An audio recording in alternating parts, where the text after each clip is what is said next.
Now, before the video starts, you might have seen this guy in the comments of all my most recent videos. Now, they've been asking this question and asking patiently, and I'm here with an answer. No. Boo! You suck! I am not a G.I. Joe fan, but if you guys want some G.I. Joe content, I wouldn't be opposed to watch a couple 100 hours of content, so I can give you guys the best viewing experience. So if you want me to make some G.I. Joe content, go down into the comments and tell me what to watch, because I have absolutely no idea. Now, back to your regularly scheduled content. Have you ever wondered if the protagonist of a show or film that you're watching is the hero of the story?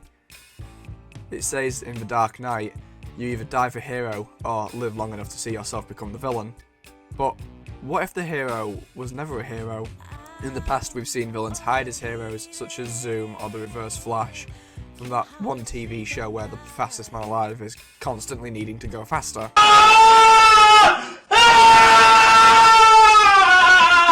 But what if there was a show out there where the villains were heroes?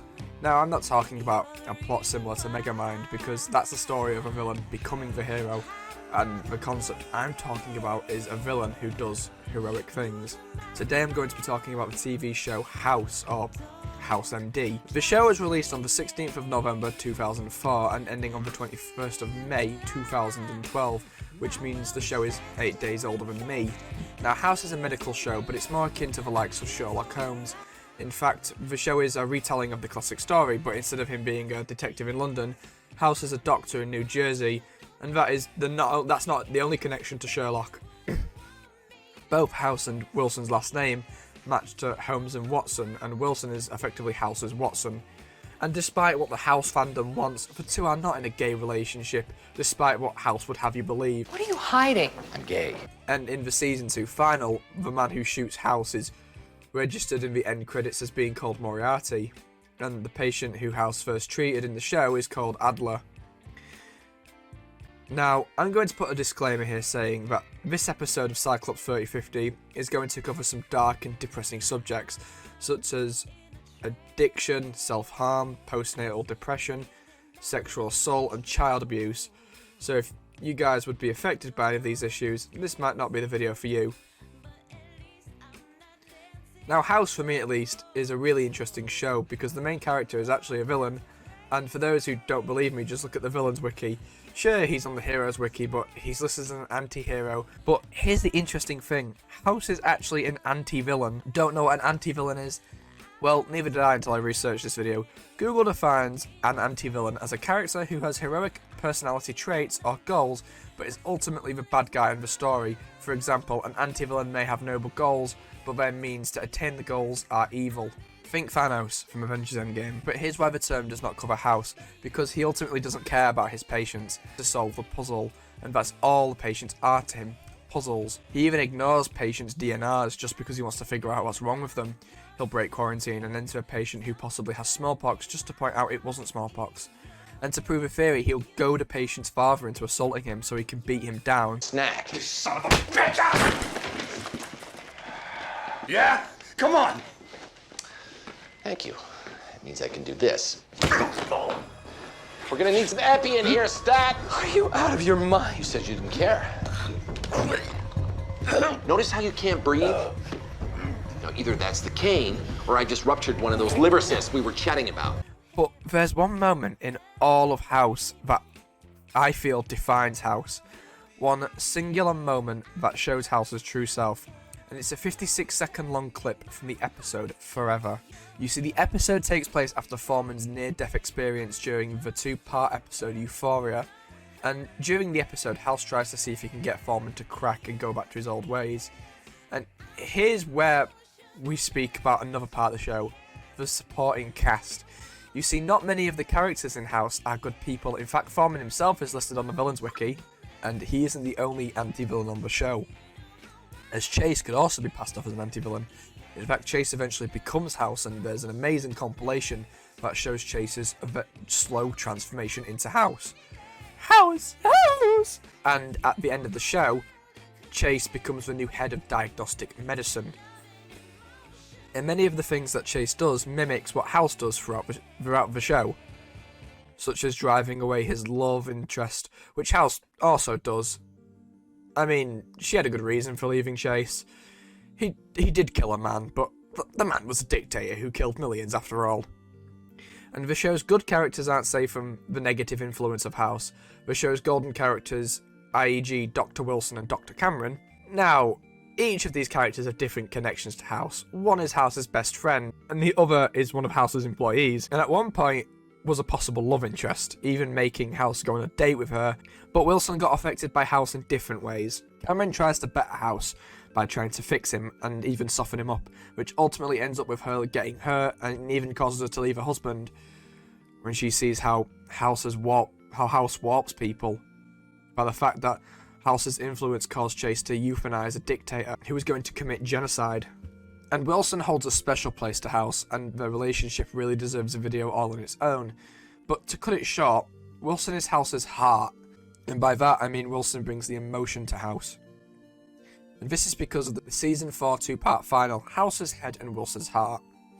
But as the show goes on, Wilson starts to take more of House's qualities, like sleeping with hookers or sleeping with patients. He begins to act more recklessly, and sure, part of it's Wilson's cancer, but it's also because of House's influence.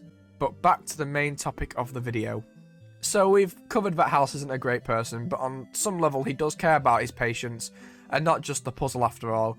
And guess how I can prove this? Well, as I said before, the evidence can be found in a 50-second long clip from the episode Forever. And by now, you might have guessed what it is. I'll let the clip play out. She and her husband met in AA. Obviously, she slipped. Good call. It wasn't hard, considering my other choice was your stupid psych theory. Which was not stupid. I'm telling you, I'm gonna drop the N-bomb if I have to. You're addicted to conflict. Did they change the name? You could have handled this patient without dragging Chase in, but the fact that he didn't want it and killed you. Just like the fact you can't get a rise out of me.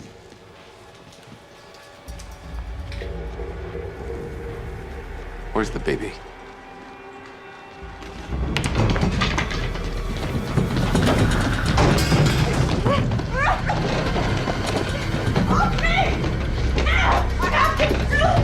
Full breath sounds. Crash cart heavy, stop!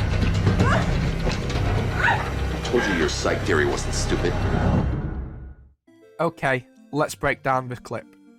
House and Foreman chat as they both think they've solved the case, and House is trying to get Foreman to snap at him. Foreman says how House is addicted to conflict, which House states must be a new form of Vicodin, which shows us how House has become dependent on Vicodin. Hassan takes notice of how the baby is missing and asks Foreman where the child is, and as Foreman looks up with the people's eyebrow, he doesn't seem to notice anything. House, on the other hand, does seem to notice something, as a face of pure dread forms, a face we only ever see on a handful of occasions. He then throws his cane and runs to the mother, even kicking out the baby's cot so he can get closer to the mother who is trying to smother her child, which unfortunately she is successful in. Foreman can also be seen getting close behind House, as Foreman restrains the mother and House calls for a crash cart and tries to save the baby that would later be used in American Sniper. Now, do you know what moment defines House out of the 56-second clip? The shot where House throws his cane.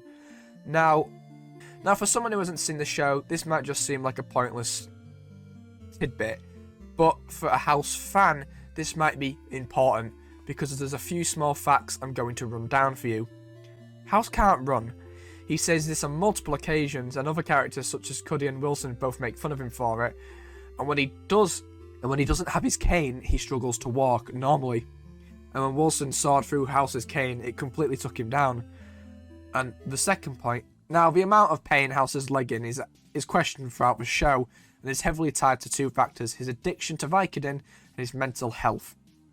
And both of them are intertwined, as whenever House hits a low point, he'll take more and more Vicodin, and the more Vicodin House takes, the more his addiction becomes worse and worse, and that worsens his relationships with others, and thus gets his mental health down, which leads him to take in more Vicodin. And our third and final point is the type of person House is. So let's tackle our 3 points in numerical order, shall we? The first point is the fact that House can't run, and the reason being is that House is in too much pain when he tries to. This is because of his leg injury, which was an infarction in his thigh, which resulted in a large chunk of his leg muscle being removed. Now, not to get too medical here, but infarction is classed as tissue death or necrosis due to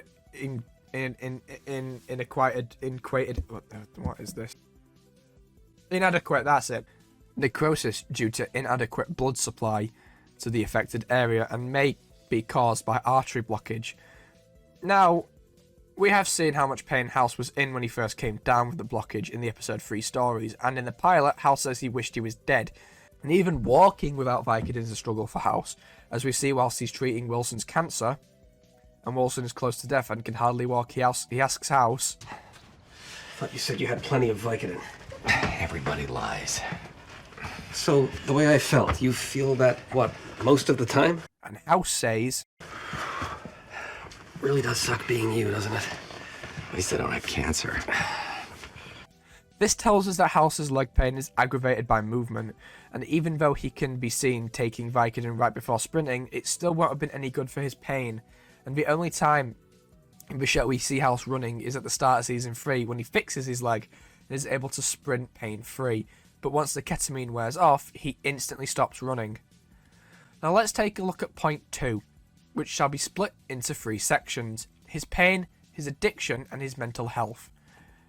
And because we just spoke about House's leg pain when he moves, let's talk about House's chronic pain first.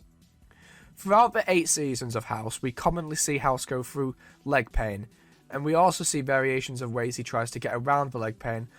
One of the last attempts we see House try is taking an experimental drug that helps to regrow muscle, but ends up giving himself tumours that he has to surgically remove by himself. House also tries to experiment with a patient who can't feel pain and tries to use her bone marrow to create pain-free nerves for himself. He also at one point faked getting cancer so he can have pain treatment injected directly into his brain. But the main way House tries to get away from his chronic pain is by taking Vicodin, and the amount he takes over the series can definitely class as House being addicted to the substance.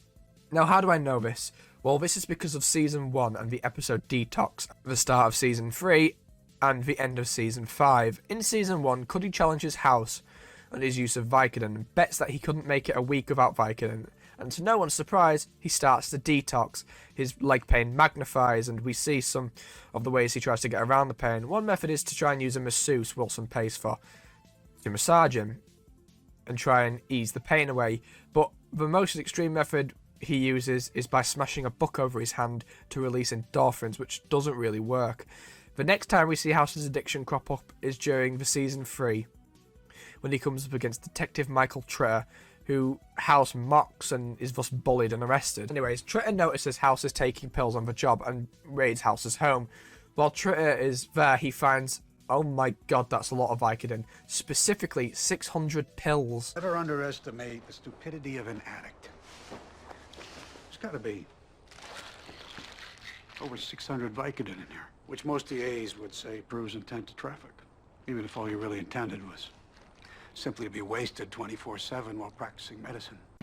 And it turns out this isn't all of House's Vicodin, as we later see he has backup stashes, and if what Cuddy says is to believe, he has at least 3 or 4 backup stashes, even keeping some Vicodin hidden away in a lupus textbook because... You stash your drugs in a lupus textbook. It's never lupus. Now, whilst Tritter applies pressure to the main cast, they all decide to take House off Vicodin. And for a handful of episodes, we see House push to his limits. We see as he cuts his wrists so he can release some endorphins, we see how he almost overdoses, and we see him steal dying patients' pain medication so he can avoid the pain. But from the fact that House's pain seems to subside as soon as he gets the pill past his lips, it shows us that perhaps it's more of a placebo effect than pure pain. But as Tritter says, addicts are stupid, a callback to a line House says in the episode's 3 Stories. We see that House's addiction has caused him to lie to his friends and commit major crimes like using Wilson's prescription pad to get more Vicodin. He only ends up going to rehab because it's his last resort, and it turns out the whole time he was paying a staff member to slip him some Vicodin. And that's the last time House's addiction becomes a big problem until the end of Season 5. You see, after Kuttner's suicide, House is both shocked and grief-stricken, and this combined with his relapse into Vicodin causes a mental snap, where he believes he has made love with his boss, and the whole time he hallucinates that this lipstick thing I think, is when in reality is a bottle of Vicodin. And throughout the series, House has been hallucinating Wilson's dead girlfriend, who for a time he believes he has shed, only for her to return as his life is falling apart. There's something amazing about this season final where he realises that he's lost his mind. He realises that he's been hallucinating with Cuddy and blocked out the relapse into Vicodin. And the hallucination of Amber returning with Kuttner's suicide still fresh in his mind is the moment House breaks. We see as he begins to piece it back together, as House looks both scared and confused as he accepts that he's not okay. And in the next scene, Cuddy brings a broken house to Wilson, and the look of utter defeat on his face is heartbreaking. This is a big moment for Wilson as well, but I can talk more about it in the pairs video at a later date. But the most heartbreaking part is still yet to come when we hear the Rolling Stones As Tears Go By, as we cut to Chase and Cameron's wedding, as we see 3 seasons of character development finally come together. But it's bittersweet as we see all of House's friends, in massive quotation marks here, gather and celebrate. But when we get a scene of a completely juxtaposition, this with Wilson just taking House to Mayfield Psychiatric Hospital so he can enter rehab. The two don't even say anything to each other as they don't need to. But I bet you're wondering, how does this come into House's addiction? Well, the first 3 minutes and 10 seconds of season 6, of course, as we see House going through withdrawals like we've never seen before. We've seen House in withdrawals a few times, but never like this. We see him calling for help and throwing up due to the amount of pain. And watching House like this is almost unbearable. And keep in mind, here House is mostly led and strapped down, and in the scene we're talking about, he is up and running. Now, there's only one point left to tackle. How House steals pills from Wilson's dying patient and instantly feels pain relief, which isn't the amount of time it should take for pain medication to take effect. And this indicates that the placebo effect has taken place. And of course, we all know House's famous life is pain speech. You're being an ass. I just cured a patient. How about you? You can't just give up on Wilson. You know he needs you. You know he's making an impossible choice. He just doesn't want to live in pain. Life is pain. I wake up every morning, I'm in pain. I go to work in pain. You know how many times I wanted to just give up? How many times I've thought about ending it? This shows us what mental state House is in. During the series, we see how House's pain is affected by his relationships with people. When he sells out Wilson to Vogler, he begins to experience aches in his body. When he breaks up with Stacy, he starts asking Cuddy to inject morphine into his spine. When he thinks he is wrong about a patient, he goes back to using his cane and limping after previously being able to walk. And once House fails to save a woman during season 6, his leg pain gets so bad he almost relapses, but the pain fades once Cuddy appears to stop him. House isn't always cruel. He is in a constant state of being miserable. House isn't always cruel, and perhaps his constant state of being miserable isn't just because of his leg pain. Characters like Wilson and Cuddy said House was always an ass, even before the infarction, and the leg pain was simply a factor that increased his narcissism. House's therapist, who is Raymond Holt by the way, tries throughout the show to help House with his leg pain by treating the psychiatric side of it.